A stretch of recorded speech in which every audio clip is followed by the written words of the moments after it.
So what we're finding at Innovate 2016 is that the great challenge in American politics is to reinvent politics, to bring Silicon Valley to Washington, D.C. and bring the values of entrepreneurship to politicians. And when people talk about the kind of politicians who could reinvent American politics, one name that always seems to come up is our current guest on Innovate 2016, Gavin Newsom. Gavin, welcome to Innovate 2016. Great to be here, honored to be with you. So Gavin, why does your name keep on coming up? Why are you this innovator? When you were doing the intro, I was wondering the same. I think the bar, and I mean this, is pretty low. And that's, sadly, I mean, I'm on the list, but it's not a deep list. Why not? Why is it such a thin list? Because, you know, it's the old adage, you want to move the mouse, you got to move the cheese. You got to change incentives in political terms for good behavior. And right now, there's not a lot of incentives to radically look at a 21st century governance system. We don't necessarily get rewarded on disruptive mindset. We don't get rewarded on radically looking differently at the way we have our system of government in place and how we can reform it. And so as a consequence, politicians are a little risk averse. They don't want to get into that. It's long term, it's risky, there's a lot of special interests, there are a lot of layers, there's a lot of arbiters of the status quo that are going to fight you, and the public frankly doesn't have that kind of patience. But everyone in 2016, everyone running at least in 2016, are claiming to be politicians of change, claiming to reject the system. Is that all garbage? I think it's mostly garbage. I mean, at the end of the day, as I think Obama said it best when he was a candidate, says you could change the players, but that's not going to matter. You got to change the game. You got to change the system itself. And folks aren't really talking about systemic change. Sure, they're talking about changing parties, but they're not necessarily talking about getting into the plumbing of government, getting into the architecture and changing that architecture. So what does that mean concretely, Gavin? How do we actually do that? It means meeting people where they are. The world has gone mobile, it's gone local, social, cloud, crowd, the internet of everything, and government's still a top-down hierarchical system of delivery. You vote, I decide, one-way conversations. Everything is inside out. We're selling down a vision. The world outside of government and that top-down industrial mindset is a world that's been networked, a world of collaboration, of two-way conversations, outside-in thinking, a recognition that no matter how good your organization is, Bill Joy's old law, the best people are working for someone else, this desire and need and necessity to connect outside of your boundaries and your borders of your organization. In government, we don't operate like that. We're still a 19th, arguably 18th, 17th century mindset, and we're paving over the old cow path in terms of the delivery system. Does anyone running in 2016 get that? I think a few of them get it. Who? You know, I'll tell you, interestingly, you'd be surprised, Hillary Clinton, because I've had conversations with her directly about it, but she's not campaigning on it.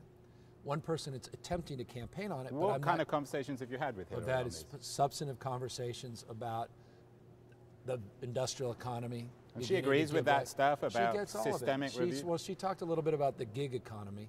Oh, she did? Well, as you know, she talked about, it got a little critique about issues related to Uber and Airbnb and the white waters that changed, this proverbial hinge moment in terms of how organizations are structured.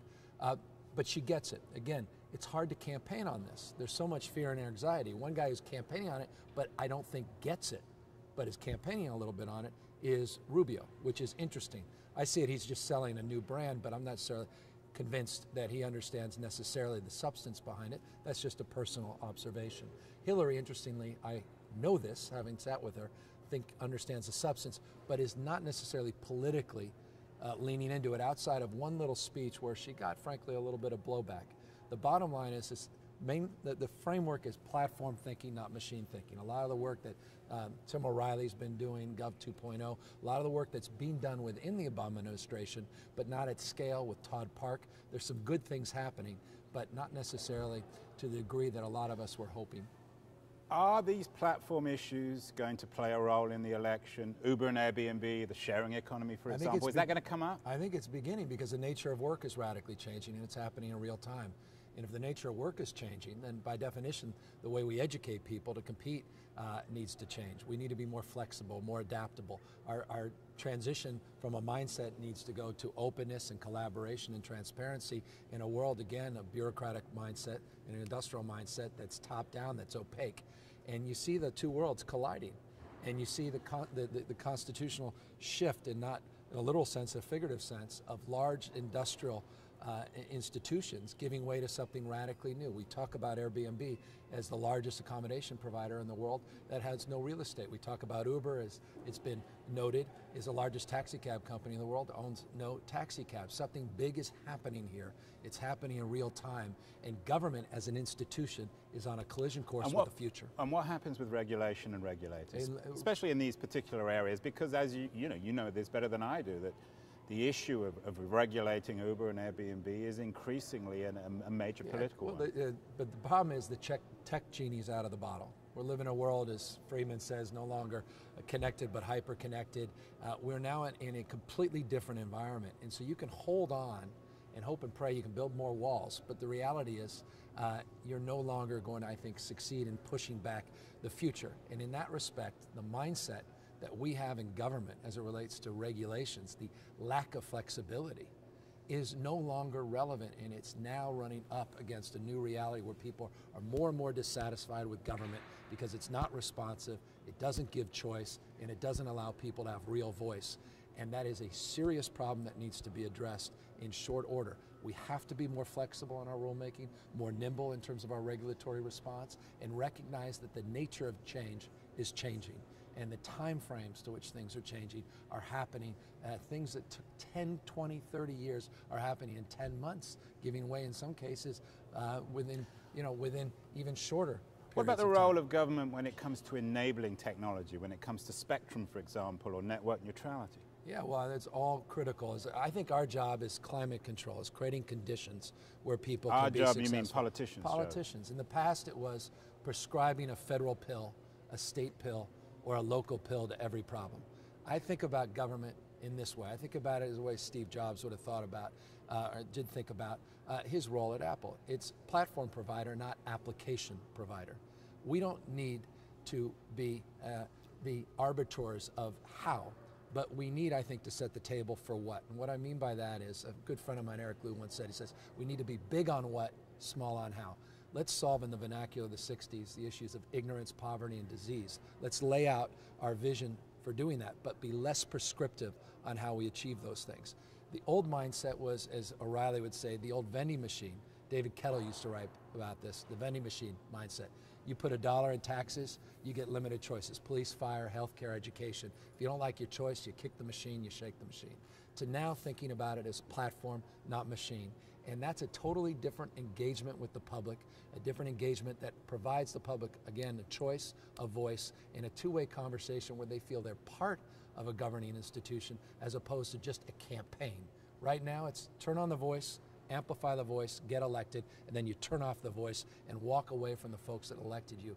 And that's no longer going to suffice, I think, in now the world we're living in. Gavin, sounds like you're already running. You don't fancy throwing your hat in the ring? No, geez, not for that, not in the national. But I'll tell you, look, the good news is the old adage, you don't like the way the world looks when you're standing up, stand on your head and go local. Remarkable things are happening at the local level. And you think you can make California happen? You think that California can become the laboratory for reinventing American politics? We had Ace Smith on the show a few weeks ago who spoke in those terms and brought you up as an example. No, I appreciate it. Look, states by definition are laboratories of democracy. Cities are really laboratories of innovation.